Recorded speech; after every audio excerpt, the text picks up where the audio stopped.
lumaban dito. Mamatay kayong lahat. Salamat po.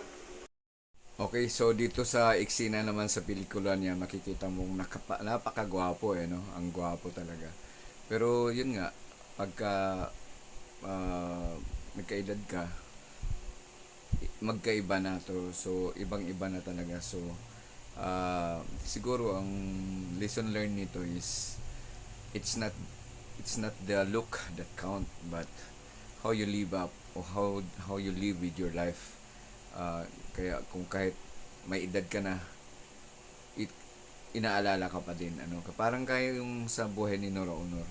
Si Nora Honor din, ibang-iba na din siya sa ngayon, ano, pero dahil sa uh, how she live up her life, no, na uh, paano niya dinala yung buhay niya, na paano how she inspired the Filipino people, lalo na dati, no. Anyway, i-discuss ko yan sa tungkol na kay Nora Honor. Ito doon muna kay Philip Salvador tayo. So, nagulat ako kasi napakagwapo ni Philip Salvador.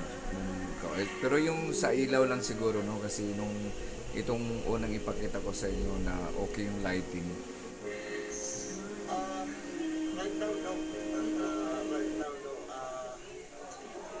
Hopefully, baka gawa pa ng mga pelikula kagaya no.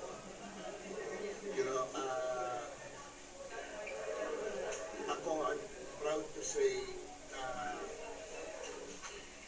with all due respect to the two directors now, but I was mentored by the best director during my time.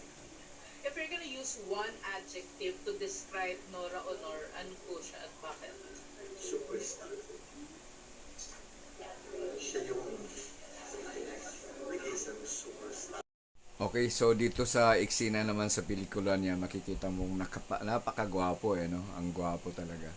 Pero yun nga, pagka nagkaedad ka, magkaiba na to. So, ibang-iba na talaga. So, siguro ang lesson learned nito is it's not the look that count, but how you live up or how you live with your life.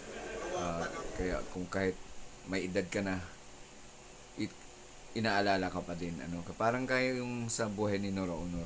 Si Nora Honor din, ibang-iba na din siya sa ngayon, ano, pero dahil sa uh, how she live up her life, no, na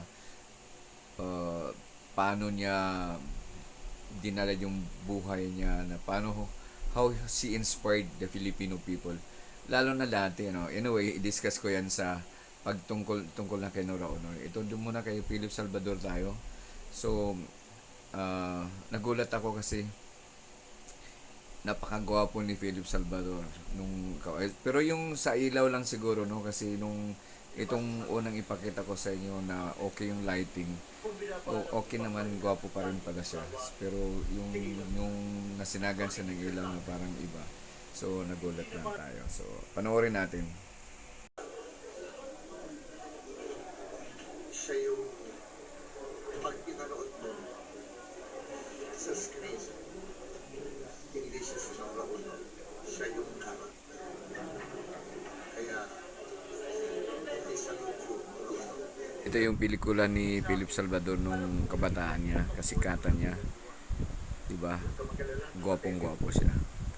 Uuwi na tayo ng probinsya. Doon ako magsisimula ng pagbabagong buhay. Alam mo, Reyes, patunay lang yan na isang Diyos ang pinanggalingan natin. Makinig ka sa akin. Okay, so sa pelikulang ito, makikita mo tingnan mo kung gaano kagwapo ni Philip Salvador. Na siyempre sa ngayong nagkaedad, ano?